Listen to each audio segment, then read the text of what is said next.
Hey, this is Harry from MixReady Samples, and I'm here today to introduce to you the new preset pack I've designed for Sonic Academy's Kick 2 plugin. It's 50 new disco and house kicks.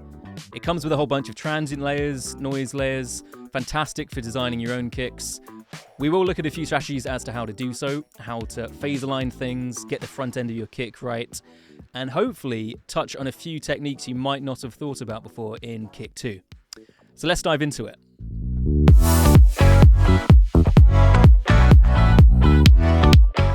Alright, so let's check out some of the kicks in the new kick pack. What I've quickly done here is thrown together a loop built around one of these kicks.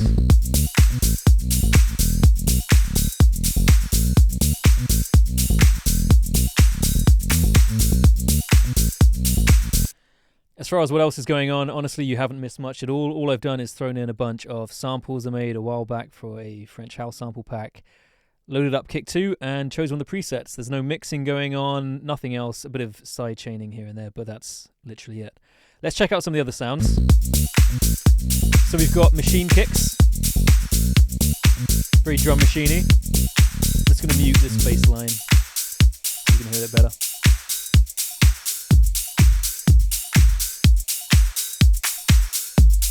Live kicks. I love these ones. Really useful kind of organic house kicks. Hard kicks, for those of you who like to get a bit more aggressive. Really great if you're going for like a more aggressive French house style track, for example. That's going to get really pumpy. Disco kicks.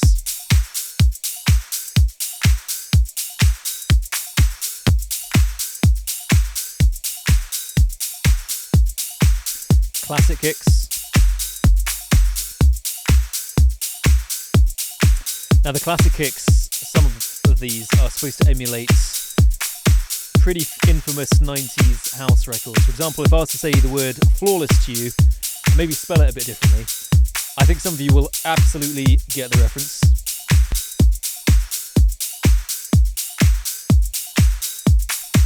So yeah, a really nice kind of range of kick drums there. I think within that folder, within all these folders, you should hopefully find a kick drum for any house new disco track you're working on.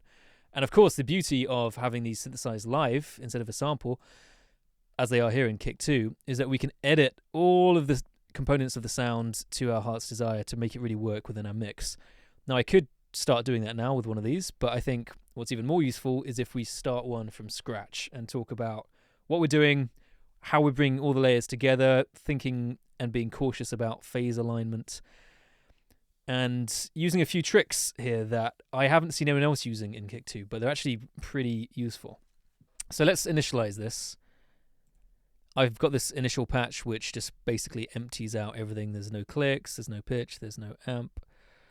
And I'm going to start designing a kick into this loop to start with, just to give my mind's eye an idea of kind of the space I've got to play with. So I'll start by drawing in some pitch, breakpoints. Of course, you can't hear anything yet because the amp is still zeroed out, so we'll fix that in a second. That's kind of good.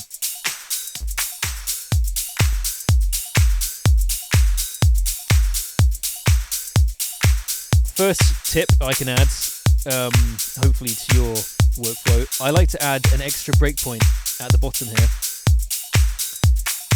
The reason being, if you have a sharp cut that is ending the sine wave mid-cycle, like that. Can you hear the click? We can actually see that if you use a spectrogram. You can see that at the end of our sweep here.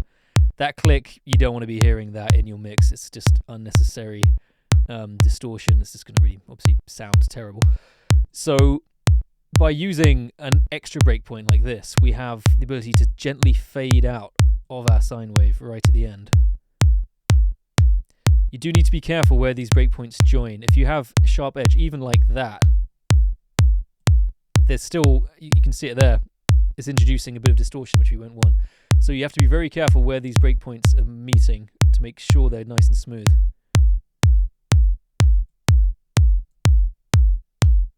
Now that I can live with.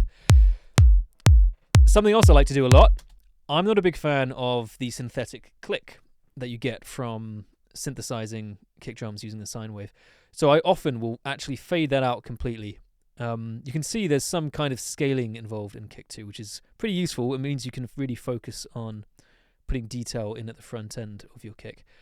I'm going to roll off that synthetic click completely. We could be quite drastic and have none whatsoever. But I'm just going to roll off like that and choose one of the many useful transients that come in this pack. So let's play it again. You can hear now we're just listening to kind of the low mid-range and the tail. Here we have some of the transients that have been provided with the pack. I'm going to select maybe a punchy one, machine one. Here's the punchies. Round one's quite nice. As we start introducing new layers, it's really important that we start thinking about phase alignments, because they will either join in a nice clean way or they will actually counteract each other. You may have a point in this wave cycle that is interacting with the wave cycle of our click in not a very nice way. If we zoom in here, we can see they're not actually perfectly aligned.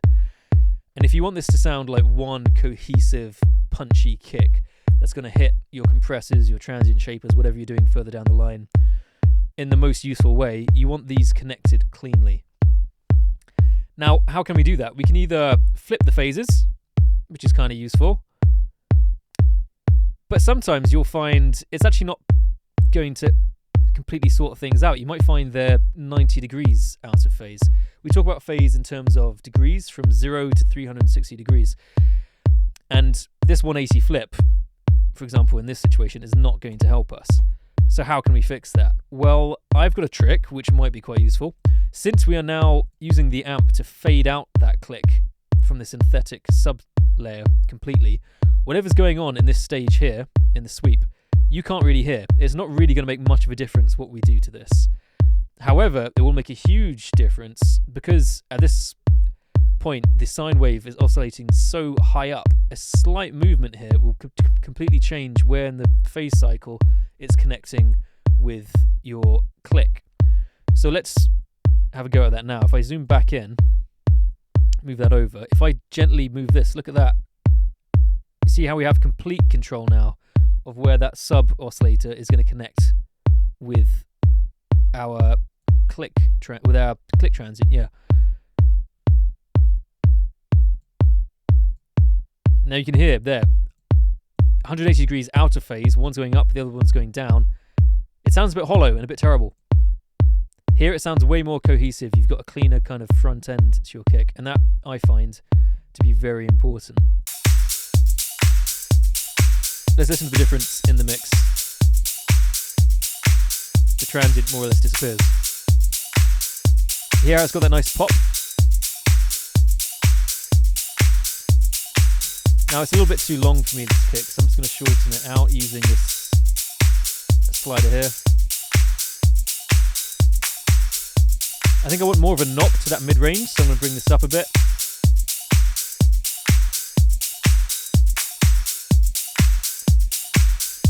This area here in the kick drum I find to be really important in your sub-oscillator. The shape and speed with which the initial low-end knock happens has a huge effect on how the kick operates in the mix. It tells us a lot about how hard the kick's hitting, and getting that right normally makes or breaks the kick drum.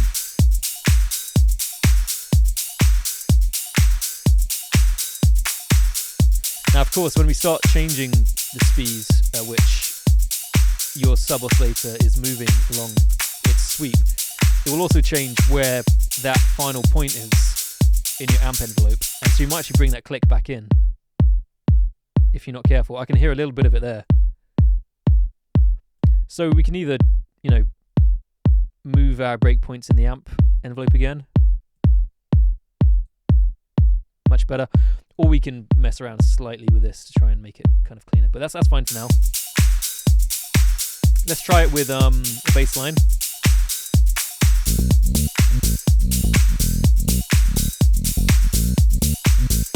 Works for me.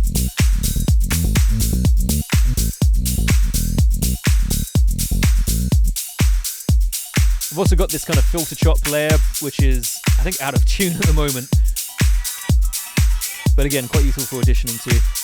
Let's mute some of this stuff.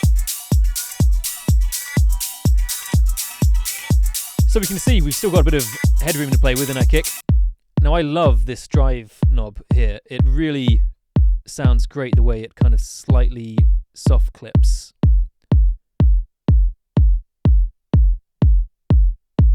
You can get away with quite a lot at the moment. That's a bit too much. It gets kind of fruity, but again, we're actually adding level and some upper harmonics to our kick drum, which is really useful for helping it translate if you're listening on a phone or a laptop or kind of any speaker system that doesn't have a great kind of sub output.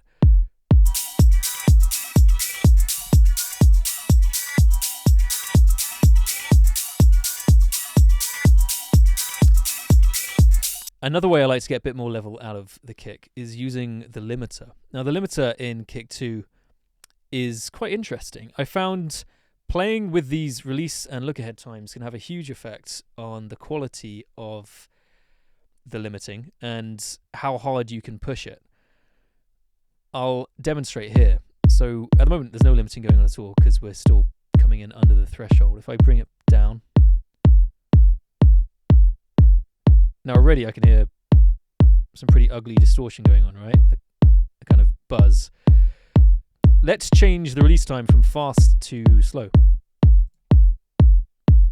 That distortion is still there, but the character has changed. It's a bit more subtle, we can get away with it. Let's try changing the look ahead as well.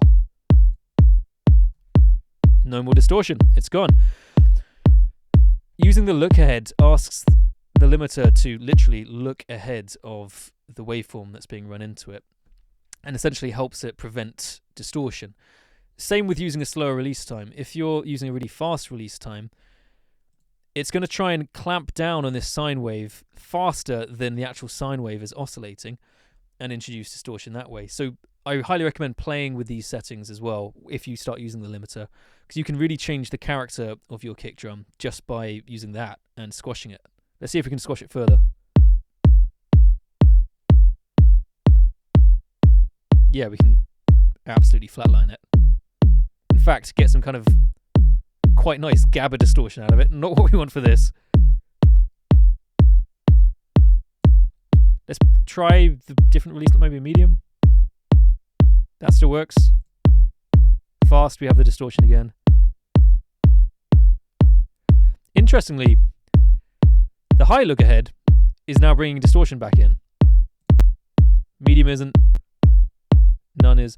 So yeah, I mean, just play with that because it behaves interestingly and you'll be able to get the most volume and clarity from your kick if you actually edit these settings. Big tip. So, to be honest, it's probably a bit too loud and fruity for me, so I'm going to bring that back a bit. That's much better.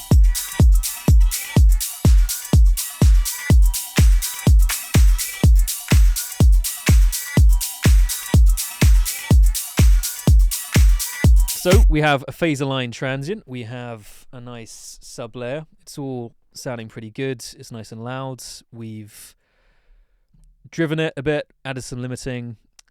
I'm now going to introduce a bit of noise to the top of it, which we've also supplied some noise files for this kick pack, all of which offer kind of different palettes of, some sound like hi-hats, some might sound like a live kick, high-end decay. It can be really useful in a genre like house or disco when you're sidechaining a lot to actually bring a bit of noise back into your kick because everything else is going to be ducking out around your transient. Sometimes it's the vibe you want. You want a kind of a round, kind of low mid-range knock around that transient. Other times, it's like with French house, like we're doing here. It sounds too polite. You actually want a bit of dirt on that as well. So let's bring in our bass line again. And look at some of these noise files.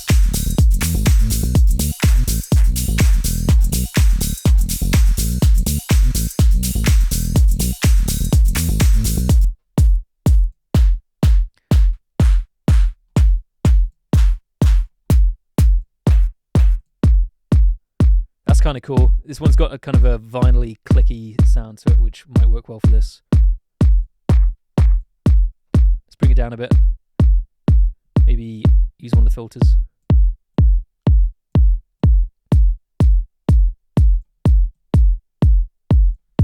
And listen with hats and claps and stuff.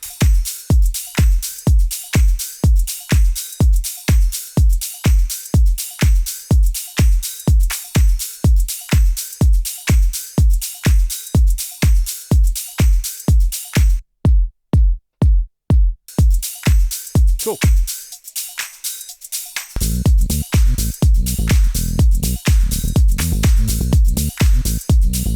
Now the kick's a bit zombie for me, so I'm just going to play with the pitch settings a bit and get it how I really want it to be for this song. Probably move this up a bit.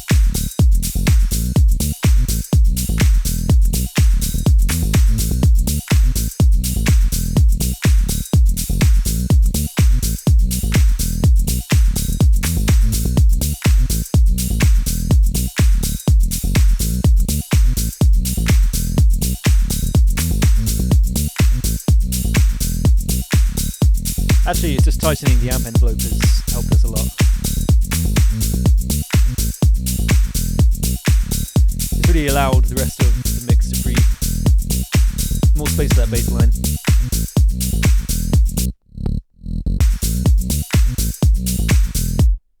So that's one kick drum. Let's take a look at another loop I briefly prepared.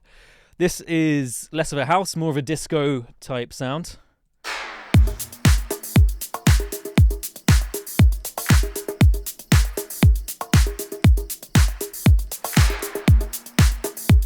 Again, same deal. I've literally done nothing here. There's no mixing or anything. I've just dropped a whole bunch of loops I made for another sample pack. And chosen a kick drum. This is one of the disco kicks, which I think suits this genre a lot better.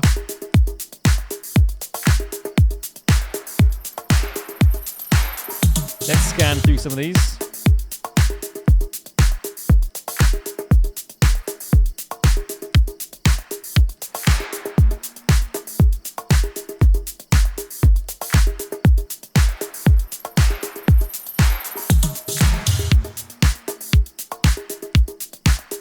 Ooh, I might go with the drum machine sound for this particular loop because it does sound appropriate to me.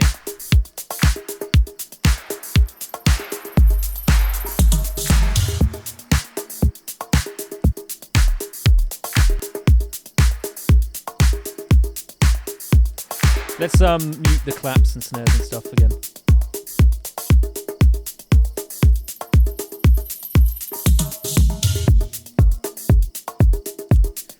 Okay, there we go. There's a great example of why these live kicks can be great. That mid-range thump really has its time and a place. As do the gentle ones, you know? In a like outro, intro, kind of top loop part of your percussion, it works well. There's one in here, Toasted Knock, same kind of thing.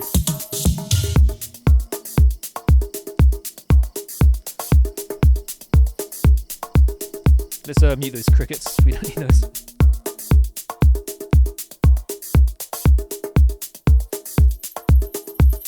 To be honest, I think the first one was the best. It's got this nice kind of extended low end decay that I think works pretty well for this track.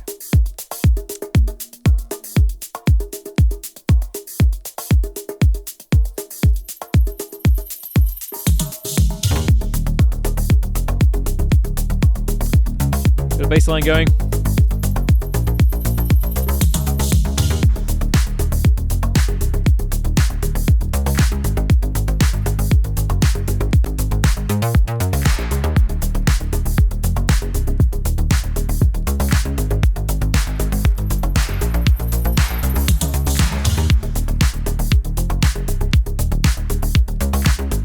Okay, maybe the machine kick. That's the one.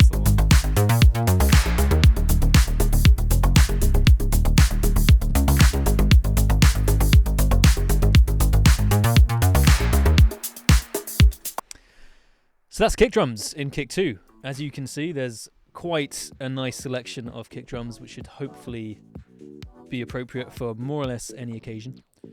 Go get it.